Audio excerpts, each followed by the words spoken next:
Welcome. Welcome Thank to you. Macau again. Thank you. Thank you. Thank you. We've known each other for 3 years, I think. Yes.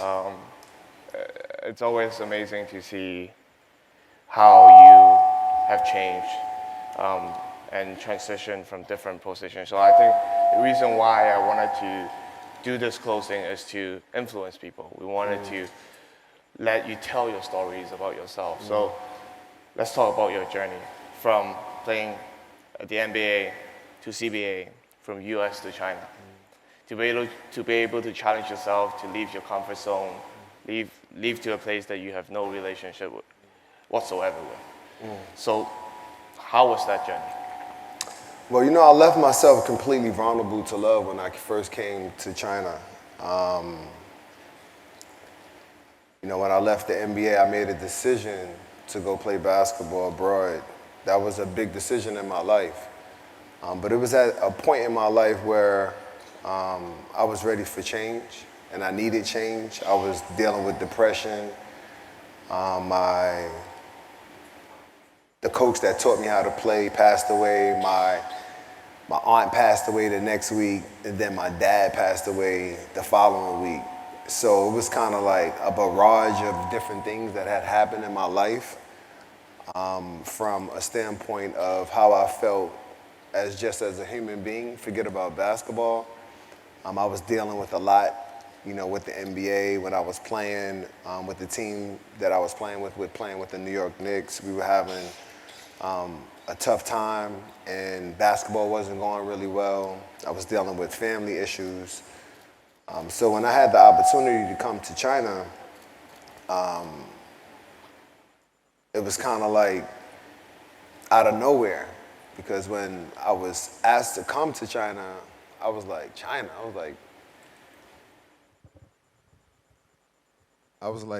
China's far. But my mom, she was like, yeah, China's far, but God is everywhere. So that gave me comfort, right? And I think, when you make that type of decision, it's a big decision because, you're going to another place, you're going to the other side of the world. And I think for me, when I made that decision to come and I opened myself up, when I landed and when I got to Shanxi, when I landed, there were like 3,000 people there. And I was asking my friend, I was like, who are all of those people here for? He was like, they're here for you. I was like, no way. You know what I'm saying? And I was shocked, and from that moment, it opened my heart, and it opened my soul for me to learn and understand another culture. But you haven't been to China before you first came. I never came to China before. It was my first time I ever came. Wow.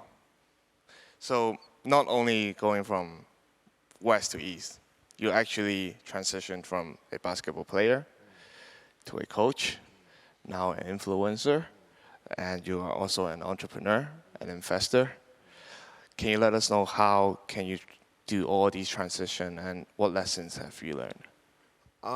Transitioning to doing that from player to coach was the biggest challenge, because when you're a player, you can go on the court and you can fix things. As a coach, you want to go on the court and you want to fix things and tell guys, no, you're doing this, you got to do this right, you got to do this.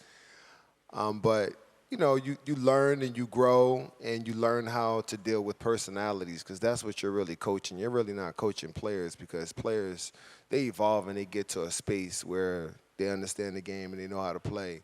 So you're really coaching personalities. And I think that is where I learned as a coach from a leadership perspective. I learned how to be able to manage and understand how other people felt, which is important. My mom always says the only thing we have on this earth are our feelings. So the way how you treat people's feelings is most important. But I think the transition from coaching helped me, in business as well, because it taught me how to work in a team atmosphere here in China.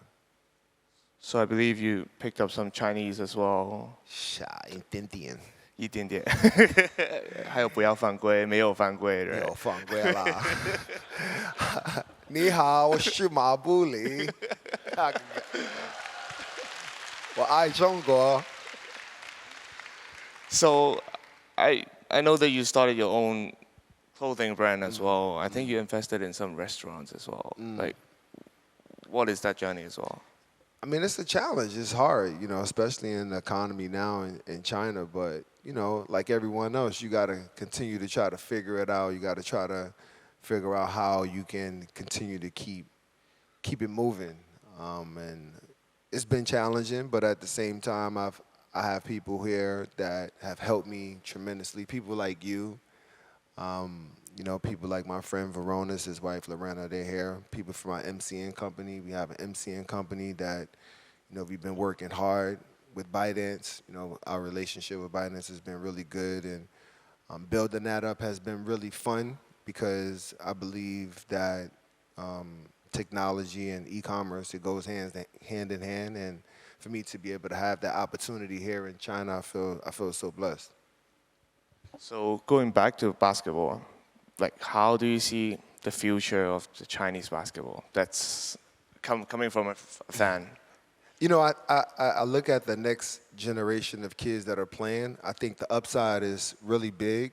I think it's a big transition for Chinese basketball right now. That they're in a tough spot. But I think, over time, because the persistence and the work ethic of the Chinese culture and the way how the Chinese basketball players, how they prep and prepare, I think with the hard work, I believe that they will continue to push through. I know Yao is trying his hardest to try to get the team stable and get them back into the realm of being able to play in the Olympics one day. But, I think it's promising because of the work ethic, but it's definitely going to take some time. So when do you envision the next Chinese player getting into NBA? The next Chinese player going to the NBA? I hope soon. I hope the kid from Qingdao can go to the NBA. He's pretty good. The tall kid, right? Yeah. Oh, okay. He's good. Awesome. Yeah, so I think there's one trait that I think a lot of people might have underestimated on you is your leadership. I think leadership is very important, not only in sports, but also in business, also in running your own team. Like how can you share what's your leadership style and how do you manage your team? I mean, I kind of look at what Phil Jackson said. You kind of take personalities and you put them inside of a bag and you try to deal with them individually opposed to dealing with them as a whole. I think from a leadership standpoint, from the way how I see doing things is treat people the way how you want to be treated and just be honest. No matter what, when you're honest, you can make easier decisions. When you don't know what's happening and you don't know what's going on, that's when it's a little trying. For me, I'm pretty blunt. I'm a straight shooter in how I think and how I feel. I just feel like that is one trait that has helped me, although it has got me in trouble sometimes from speaking my mind, but I think, when you're able to express yourself in a way where people can understand where they want to follow you based upon what they've seen you do and how they see you act towards others, I think that is definitely a way how I feel you can lead. So I know you are actually interested in technology as well, right? Yeah, so we talked about it as well. Beyond is a platform where we want to bring different technologies from different industries to showcase their products and services. What do you think is like the most interested tech in your mind right now? Well, today I was blown away by my man with the robotic arm. I think for me that it spoke volumes to me as far as what technology can do. What you're doing here at Beyond and giving people the opportunity to, one, be here, for all of us to be able to listen and speak and talk and hear other people speak and talk. For that to have happened, I think that plays a significant role in how people live, and it gives people hope.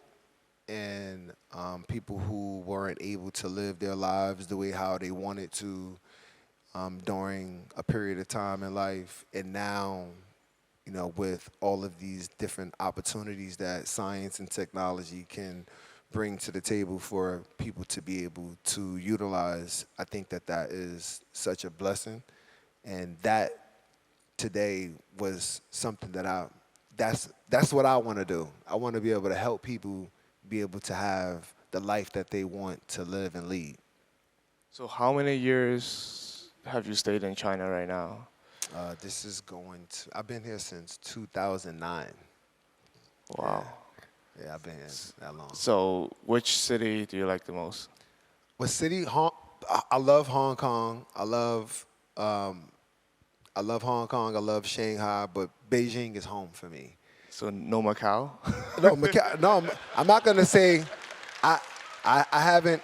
I love coming to. I love coming to Macau. That's last. I love coming to Macau and being here, but Macau is fun. Macau is fun. Like I'm like every day. I'm like so spoil you, right? I'm feeling like, is this every day gonna be like this?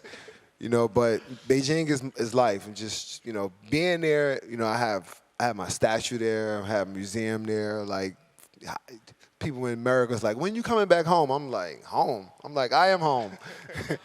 you know, So for me, when someone, when I received the statue the first time, my mom, she was just looking at me like, this boy ain't never coming home. And I was like, well, it's not just so much of the statue and winning championships. It's not that. It's how people treat you. You want to be where you're loved, right? And I feel like that's where I'm loved most in Beijing. Not saying that I'm not loved at home in New York, but my heart is in Beijing. And that's just what it is. So which city, I've asked already, what kind of cuisine in the Chinese cuisines that you love the most? I like Cantonese food. Oh. Yeah. Okay. Yeah, I like Cantonese food. Okay, I thought, but there isn't. Hot pot is my favorite. That's my favorite. That's my number one. Everybody probably know that. Like, if they don't, now a hot pot is my favorite. Hogor, spicy. I like spicy. Yeah. So, I always wanted to ask the last questions. Like, how is it to become an influencer? I know it's easier for you because I think because you already have your name in the basketball industry, but then I think you are doing way more than just basketball right now. So you are also doing your youth programs and all that. Like, I think a lot of people don't see influencers and technology comes together, but I actually felt like it's actually are a good complement to each other. How's that journey for you, and like what's your 2 cents if someone here wants to be an influencer? Well, I would try to find something that you love to do, because if you love doing that, no matter what you're doing, you're gonna have passion for it. Obviously, that's as cliche as it sounds, but it is that. You don't want to do something that you don't want to do. I think if you can affect one kid or one person in what it is that you're trying to do and influencing, I think that is a start. But I think for me, I feel like my role will always be that I will have to be an example in the sport that I played for the next generation. So if I see a kid playing, it's just natural for me to just help him, even if I'm not there to do that. To tell him, oh, if you're going to shoot the ball, make sure you follow through. Just little things. And, me being a grandfather, yes, me being a grandfather, I'm constantly like watching the kids grow and evolve. I love kids. I love, when I see the kids make a shot, how happy they get, because then they want to do it again. And that's pretty much the love of basketball, So don't take your first shot if you never took a shot. If you make it, you're going to keep playing. But I think, that's, my responsibility. And, as an influencer, because people do look at that, my influence is to try to just have a positive impact. Do you want your grandchildren to play in NBA as well? I want them to do whatever they want to do. Okay. Yeah. Awesome. So yeah, I do. So yes, we usually finish our fireside chat with some rapid fire questions, just to let people to know more about you. So I will start this question. I know you will like it. Whiskey or Multi? Multi. Multi.